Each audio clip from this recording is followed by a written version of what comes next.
সুপ্রিয়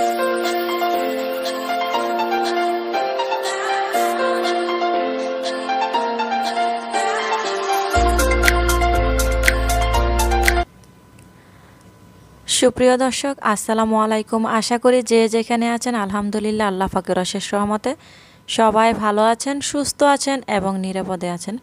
recipes by Nabil মাম্মাম চ্যানেলে আপনাদের সবাইকে আরও একবার স্বাগতম। আজকের পর্বে থাকছে দুর্দান্ত স্বাদের চিংড়ি মাছের দো পেঁয়াজা রেসিপি। আশা করি ভিডিওটি শুরু থেকে শেষ পর্যন্ত দেখবেন। চ্যানেলটিকে সাবস্ক্রাইব করে পাশে থাকা বেল বাটনে প্রেস করার অনুরোধ রইল। চিংড়ি মাছের দো পেঁয়াজা রেসিপি তৈরি করার জন্য আমি এখানে বড় সাইজের চিংড়ি মাছ নিয়েছি। হয়তো ভিডিওতে ছোট দেখা যাচ্ছে, চিংড়ি মাছগুলো বেশ বড় বড়। আমি কেটে ধুয়ে পরিষ্কার করে আমার প্রয়োজন মতো নিয়ে নেব রান্না করার জন্য। সবাইকে আবারও বলছি, প্লিজ রেসিপিস বাই নাবিল মাম্মাম চ্যানেলটিকে সাপোর্ট করে সামনে এগিয়ে যাওয়ার জন্য উৎসাহ দেবেন। আমি এখানে আমার প্রয়োজন মতো চিংড়ি মাছ নিয়েছি, কেটে ধুয়ে পরিষ্কার করে নিয়েছি। চিংড়ি মাছের যে মোটা মোটা পাগুলো থাকে আমি এখানে কয়েকটা নিয়েছি। আমার কাছে এগুলো খেতে বেশ ভালোই লাগে। আপনাদের কাছে ভালো না লাগলে আপনারা এটা ফেলে দিতে পারেন, দেওয়ার দরকার নেই। খুব ভালোভাবে ধুয়ে কেটে পরিষ্কার করে নিয়েছিলাম আমি। এখন আমি এগুলোকে লবণ হলুদ দিয়ে মেখে নেব। আমি হাফ চা চামচ পরিমাণ হলুদের গুঁড়ি দিয়েছি। আমি সবগুলো চিংড়ি মাছ কিন্তু নেইনি, যতটুকু আমার প্রয়োজন, যতটুকু আমার পরিবারের সদস্যদের জন্য প্রয়োজন আমি ততটুকুই নিয়েছি। আপনারা কম বেশি করে রান্না করতে পারবেন। লবণ দিয়ে খুব ভালোভাবে লবণ হলুদ দিয়ে মেখে চুলায় একটা কড়াইতে তেল গরম করে এই পাশে ওপাশ করে ভেজে নেব। চেষ্টা করবেন একটু লালচে করে ভেজে নেওয়ার জন্য। এই রেসিপিটা অসম্ভব মজার খেতে। বাসায় একবার আমার রেসিপি ফলো করে ট্রাই করে দেখতে পারেন। আশা করি সকলেই পছন্দ করবে। চিংড়ি মাছ খেতে তো বাঙালি অনেক পছন্দ করে। এই পাশে ওপাশ করে আমি চিংড়ি মাছগুলো খুব ভালোভাবে ভেজে তুলে নিয়েছি। চিংড়ি মাছগুলো ভাজা হয়ে গেলে আমি চুলায় আরও একটি প্যান বসিয়ে দিয়ে এখন আমি এখানে রান্নার তেল দিয়ে দেব। আমি আমার প্রয়োজন মতো পরিমাণ মতো রান্নার তেল গরম করে পেঁয়াজ কুচি দিয়ে দিয়েছি। আমি এখানে 1 কাপ পেঁয়াজ কুচি ব্যবহার করেছি, আপনারা চাইলে কমিয়ে বাড়িয়েও দিতে পারেন। যেহেতু চিংড়ি মাছের দো পেঁয়াজা তৈরি করব, তাই পেঁয়াজের পরিমাণটা একটু বেশি দিলে খেতে অনেক বেশি টেস্ট হয়। খুব ভালোভাবে নেড়েচেড়ে পেঁয়াজগুলোকে হালকা একটু নরম করে নেব। 30 সেকেন্ডের মতো ভেজে নিয়েছি। এখন আমি এখানে দিয়ে দেব 1 চা চামচ পরিমাণ আদা বাটা দিয়েছি আমি। এটা আপনারা অপশনাল, চাইলে আদা বাটা ব্যবহার করতে পারেন, না চাইলে ভালো না লাগলে দেওয়ার দরকার নেই। অনেকে ইলিশ মাছের চিংড়ি মাছে আদা রসুন খেতে পছন্দ করেন না। এখন আমি এখানে রসুন বাটা দিয়ে দেব 1 চা চামচ পরিমাণ। খুবই কম ব্যবহার করতেছি, আমার কাছে বেশি তেল মশলা খেতে ভালো লাগে না। আমার চ্যানেলের আমার রেসিপিগুলো ফলো করলে আপনারা দেখতে পাবেন সবসময় আমি চেষ্টা করি কম তেল মশলায় রান্নাগুলো করার জন্য। খুব ভালোভাবে 30 সেকেন্ডের মতো পেঁয়াজ আদা রসুনটা ভেজে নিয়ে সামান্য পানি দিয়ে দিয়েছি। কাঁচা গন্ধ দূর হয়ে গেলে একটু পানি দিয়ে এখানে আমি লাল মরিচের গুঁড়ি অ্যাড করে দিয়েছি 2 টেবিল চামচ পরিমাণ। আমি একটু ঝালটা বাড়িয়ে দিচ্ছি, আপনারা চাইলে কমিয়ে দিলে লাল মরিচের গুঁড়িটাও কমিয়ে দিতে পারেন। এখানে কাঁচামরিচ বেটে দিয়েও রান্নাটা করতে পারবেন, টেস্টটা আরও বেশি ভালো আসবে। হলুদ গুঁড়ি দিয়েছি হাফ চা চামচ পরিমাণ, লবণটা স্বাদ মতো দিয়েছি। ধনিয়ার গুঁড়ি দিয়েছি উঁচু করে 1 টেবিল চামচ পরিমাণ। ধনিয়ার গুঁড়িটা একটু বেশি দেওয়ার কারণ এই রান্নায় ধনিয়ার গুঁড়িটা দিলে খেতে বেশ ভালো লাগে।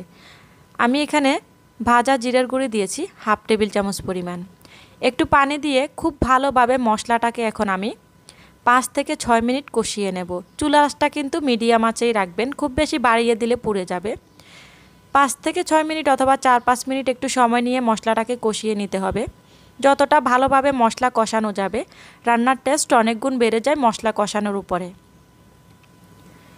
খুব ভালোভাবে আমি একটু পানি দিয়ে বারবার করে নেড়ে চেড়ে মশলাটাকে খুব সুন্দরভাবে কষিয়ে নিয়েছি।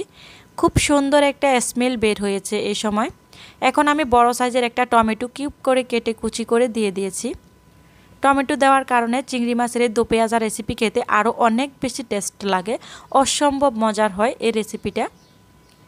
খুব ভালোভাবে টমেটো দিয়ে আবারও 1 মিনিটের মতো নেড়ে চেড়ে আমি কষিয়ে নেব। টমেটোটা সামান্য একটু সিদ্ধ হওয়া পর্যন্ত অপেক্ষা করব। সামান্য পরিমাণ একটু পানি দিয়ে দিয়েছি যেন নিচে পোড়া লেগে না যায়।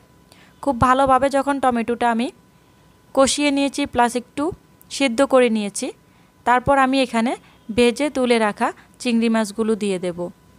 আপনারা চাইলে এই পর্যায়ে টমেটোটা গলিয়েও নিতে পারেন, আমার কাছে এইভাবে ভালো লাগে, তাই আমি এইভাবেই রেখেছি। একটু আস্তে আস্তে থাকবে, একটু গলে যাবে। চিংড়ি মাছগুলো দিয়ে খুব ভালোভাবে নেড়ে চেড়ে মশলার সঙ্গে আমি এখন আরও 2 মিনিটের মতো কষিয়ে নেব। যত বেশি ভাজা ভাজা করে কষিয়ে নিতে পারবেন রান্নার টেস্ট অনেকটাই বেড়ে যাবে। 1.5-2 মিনিট কষিয়ে নেওয়ার পর আমি এখানে পানি দিয়ে দিয়েছি 2 কাপ পরিমাণ। যেহেতু খুব বেশি পরিমাণে ঝোল রাখবো না, একটু মাখা মাখা থাকবে, তাই বেশি পানি দেইনি। ঢাকনা দিয়ে ঢেকে রেখে দেব আমি এখন চিংড়ি মাছটা সিদ্ধ হওয়া পর্যন্ত, অর্থাৎ যেন ঝোলটা একটু কমে আসে। চিংড়ি মাছ সিদ্ধ হতে বেশি সময় লাগে না। তারপরে আমি এখানে 3 মিনিটের মতো ঢাকনা দিয়ে ঢেকে রেখে দিয়েছিলাম। 3 মিনিট পর কাঁচামরিচ দিয়ে দিয়েছি ঢাকনা সরিয়ে। কাঁচামরিচ দিয়ে আরও 1 মিনিটের মতো জাল করে ধনিয়া পাতা কুচি দিয়ে দিয়েছি। ধনিয়া পাতা কুচি দিয়ে দেওয়ার পর আমি একটু হাতলটা ধরে কড়াইয়ে নেড়ে চেড়ে দিয়ে ঢাকনা দিয়ে ঢেকে রেখে দিয়েছিলাম 1 থেকে 1.5 মিনিটের মতো। 1 থেকে 1.5 মিনিট পর ঢাকনা সরিয়ে আমি এখন চুলাটা বন্ধ করে দেব। আপনারা চাইলে এখানে ভাজা জিরার গুঁড়িটাও ব্যবহার করতে পারেন ধনিয়া পাতা দেওয়ার আগে, খেতে আরও বেশি মজা হবে। আমি যেহেতু শুরুতে জিরার গুঁড়ি দিয়েছি তাই এখানে ব্যবহার করিনি। রান্না কমপ্লিট, চুলাটা বন্ধ করে দিয়েছি। আপনারা দেখেই বুঝতে পারতেছেন কতটা লোভনীয়, কতটা টেস্টি, খুব সহজভাবে চিংড়ি মাছের দো পেঁয়াজা রেসিপি তৈরি করে দেখালাম। রেসিপি ভালো লাগলে লাইক কমেন্ট শেয়ার করতে ভুলবেন না। আবারও একবার বলছি, অনুরোধ করছি রেসিপিজ বাই নাবিল মাম্মাম চ্যানেলটিকে সাবস্ক্রাইব করে পাশে থাকা বেল বাটনে প্রেস করে রাখবেন, যেন নতুন কোনো ভিডিও আপলোড করলে আপনারা সঙ্গে সঙ্গে নোটিফিকেশন পেয়ে যান। রেসিপি কেমন হলো কমেন্ট বক্সে জানাতে ভুলবেন না। বাসায় একবার আমার রেসিপি ট্রাই করার অনুরোধ রইল। রেসিপিতে কথায় কাজে ভুল ত্রুটি হলে প্লিজ ক্ষমা সুন্দর দৃষ্টিতে দেখবেন। আমার জন্য দোয়া করবেন, আমার পরিবারের সকলের জন্য দোয়া করবেন। ভালো থাকবেন। আল্লাহ।